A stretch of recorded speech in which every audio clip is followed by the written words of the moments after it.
All right, stats. So we're starting chapter 3 with section 3.1, Introduction to Data Collection.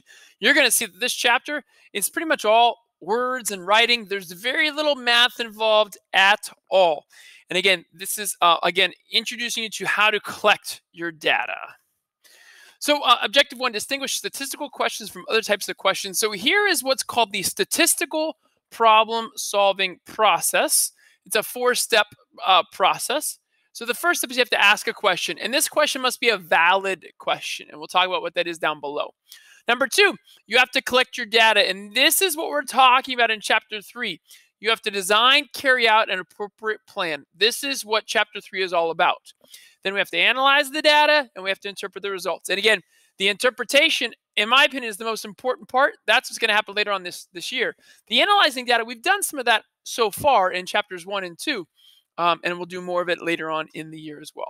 So then note down here, a valid statistical question is based on data that vary. Data that vary. So again, if the answer can change, okay, or if you can get different responses, that means the data varies. All right, so example 1, to be or not to be. Determine if each of the following is a valid statistical question. Justify your answer. How much money does Mr. Tagawa have in his wallet right now? So again, if you look at this problem, we're looking for one person's amount of money right now.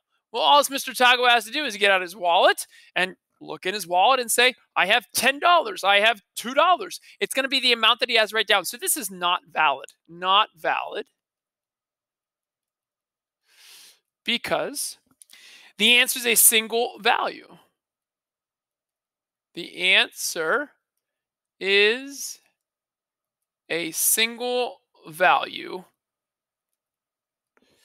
that does not vary.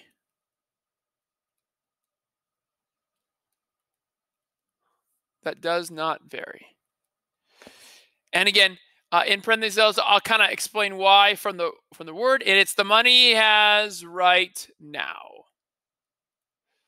Right? It's this right now idea. And again, it's because we're asking one person the amount of money he has right now.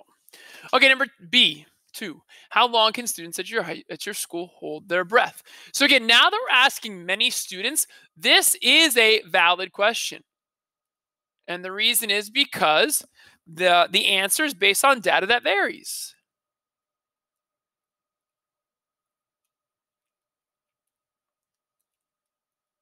On data that varies.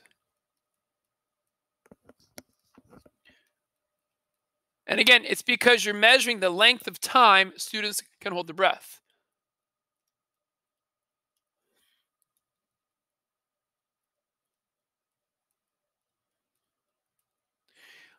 I am not much of a swimmer, so like I think of this in terms of like swimming underwater and holding your breath. That's a T. But my wife's a pretty good swimmer, so I think she has a little bit more lung capacity than I do in terms of holding the breath. So she might hold her breath longer than I do. That means it varies because we're asking students, okay? And then, do most U.S. adults engage in vigorous exercise at least once a week, okay?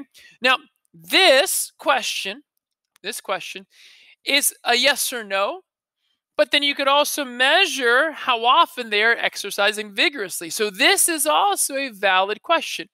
And again, I would say it's because you're asking many adults, right? Valid because the answer is based. So again, you can see the answer is very much like a memorized answer because the answer is based on data that varies.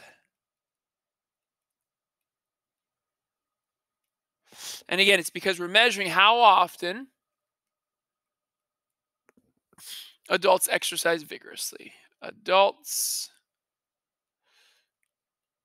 exercise vigorously. Exercise vigorously. You will see that my handwriting does go downhill in this chapter. I'm sorry. I'll do my best. So that's a valid question because the answer is based on data that varies. Again, how often adults exercise vigorously. Okay. All right. Objective 2 is coming up.